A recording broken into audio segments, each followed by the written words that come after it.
이명박 정부의 대표적인 자원 외교 실패 사례인 캐나다 하베스트 인수 때 주무부처는 지식경제부였고 최경환 현 경제부총리가 당시 지경부 장관이었습니다.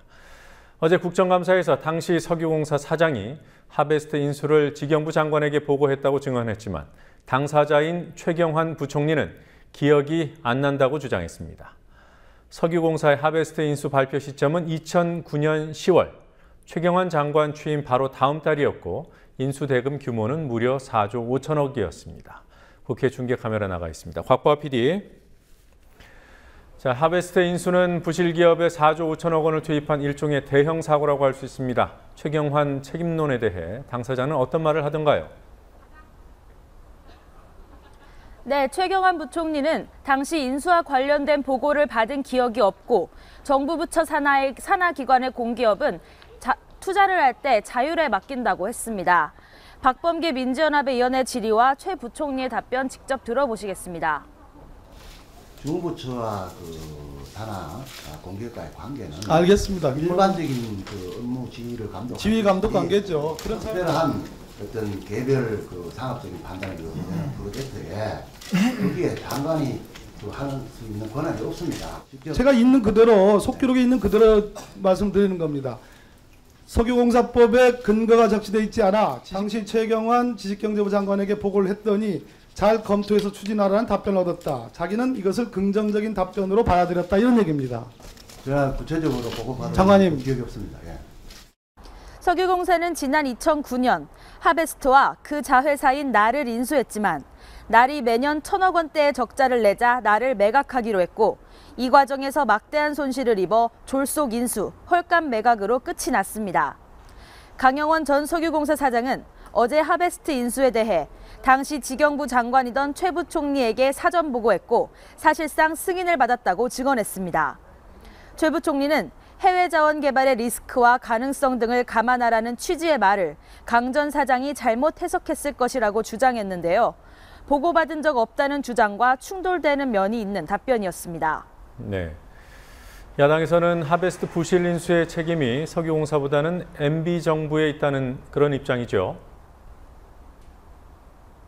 맞습니다. 민주연합의 박영선, 홍종학 의원은 석유공사가 정권의 뜻에 따라 인수를 진행한 것이라며 이명박 정권 차원의 책임이 있다고 말했습니다.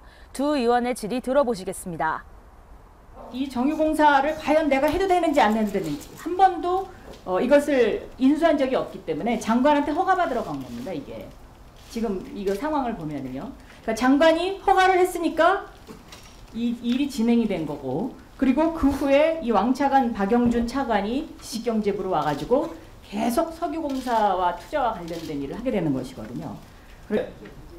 2010년도 지식경제부 제4차 해외 자원개발 기본계획입니다. 장관님 계실 때예요. 석유공사, 가스공사, 광물자원공사 해외 사업을 적극 확대한다. 정부가 이렇게 했으니까 이 공사들이 확대한 거 아닙니까? 이런 지적에 대해 최 부총리는 사실관계에 근거하지 않은 정치 공세라면서도 해외 자원 개발은 리스크가 있고 효과는 중장기적으로 봐야 한다고 주장했습니다. 야당은 최 부총리가 오늘 기재위 국감에 나왔지만 MB 정권의 자원외교 실패를 다루는 산자위 국감에도 증인으로 나와야 한다고 촉구하고 있습니다. 최경환 부총리가 국민연금공단의 중요한 자리에 학교 동창을 앉혔다는 의혹도 있더군요. 네, 박영선 민주연합 의원은 최 부총리가 국민연금공단 기금운용본부장에 대구 고등학교 동창을 앉혔다는 의혹을 제기하며 연기금 자산 운용이 정치적 독립성을 갖고 이뤄질 수 있겠냐고 따져 물었습니다. 최 부총리가 같은 학교라고 다 내가 앉혔냐고 맞서자 박 의원은 보통 친구가 아니라 같은 반 출신이라고 추궁했습니다. 한편 최 부총리는 국회에 계류 중인 경제 관련 법안의 조속한 처리를 요구했습니다. 그러자 오재세 민주연합 의원은 정부가 경제활성화 법안의 효과나 부작용에 대한 고려 없이 통과만을 종용하고 있다고 지적했습니다. 최 부총리는 견해차는 있겠지만 경제는 살리는 데 도움이 되니 일단 한번 통과시켜보고 판단해야 한다고 말했습니다. 일단 한번 통과시키고 판단한다니 이게 부총리가 할 말인지 의심스럽습니다. 내일 대북전단 살포 시도가 있을 예정이어서 임진각 일대 긴장이 고조된 상태죠. 6일째 통일부 장관 발언이 또 문제가 된 것 같습니다.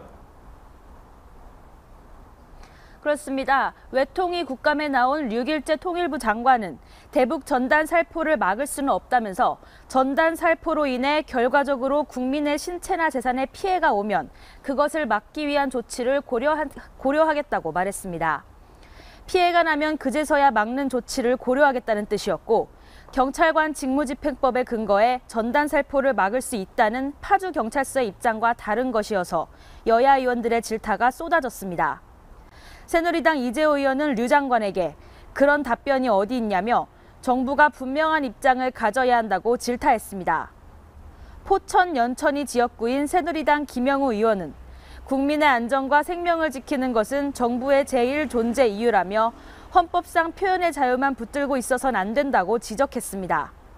민주연합 정세균 의원은 중앙정부와 현지경찰이 다른 입장이냐고 따져 물었고 원혜영 의원도 총탄이 떨어져 주민 피해가 발생했을 때 조치를 취하는 건 사후 대책 아니냐, 사전 대책이 필요하다고 말했습니다. 네, 우리 군의 전시작전 통제권 환수를 무기한 연기하는 한미 간 합의가 오늘 새벽에 나왔습니다. 이 사안에 대한 얘기도 좀 해보죠. 야권에서는 어떤 반응입니까?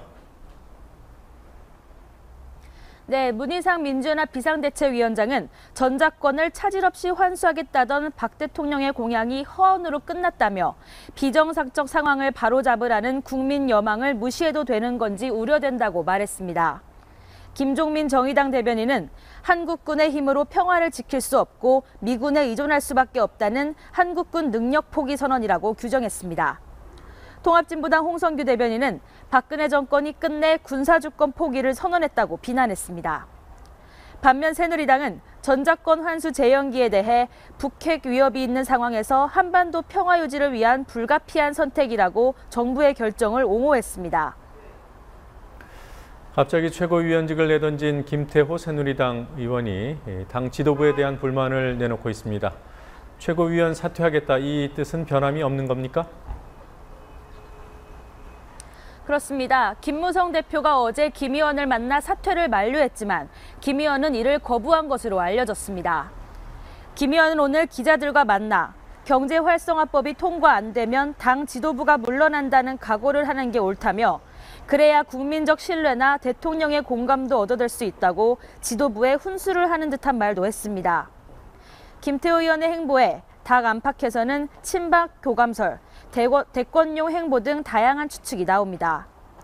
비박계인 조혜진 의원은 오늘 라디오 인터뷰에서 김 의원이 그간 개헌을 해야 한다는 입장을 포기하고 친박계와 같은 의견을 낸 게 아닌가 하는 생각이 든다고 평했습니다.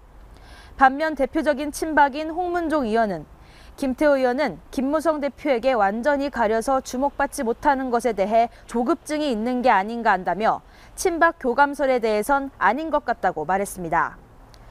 한편 김 의원이 가지고 있던 최고위원직은 조직이 강한 친박계로 승계될 가능성이 있어서 김 의원의 사퇴는 결국 당 지도부의 지형을 흔들 것이라는 전망이 나오고 있습니다.